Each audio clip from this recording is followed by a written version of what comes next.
Now, 9 million students who are competing for fewer than 7 million places in China. You don't need to be a maths whiz to work out that a lot of students are going to miss out, and that's why so many of them are pushing themselves, or they're being pushed at least by their parents, to the absolute limit as they undertook the notorious Gaokao exams, and they were yesterday. The BBC's John Sudworth has more.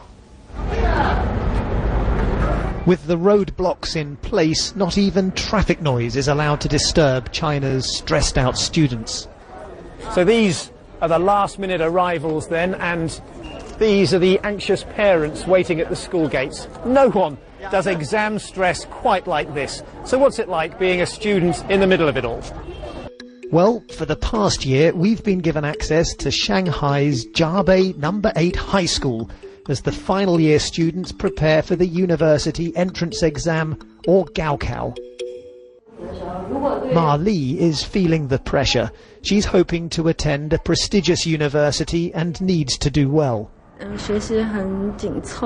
It's tough. There's little time to relax, she tells me. Despite her family's low income, they've moved house, paying more rent to live closer to the school for her final year. Private tutoring, anything she needs, we try to support her, her father says. Ma Li does an extra 6 hours of study every night. China's policymakers admit the system puts too much pressure on families and robs children of their social life. So why is it proving so hard to change?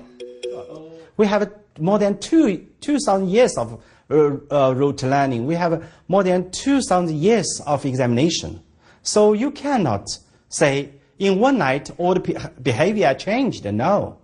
This year, one Chinese school was shown to be giving children energy-boosting injections from intravenous drips. There has been some reform. In theory, Shanghai's schools must now provide an hour of physical activity every day.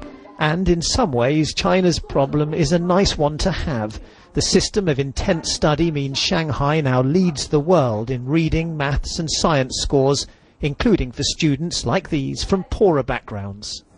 You know, one can't help but be impressed. The students in this school are meant to be the struggling ones, and yet the discipline and concentration on display would be the envy of many a system elsewhere with more resources and much more advantaged students.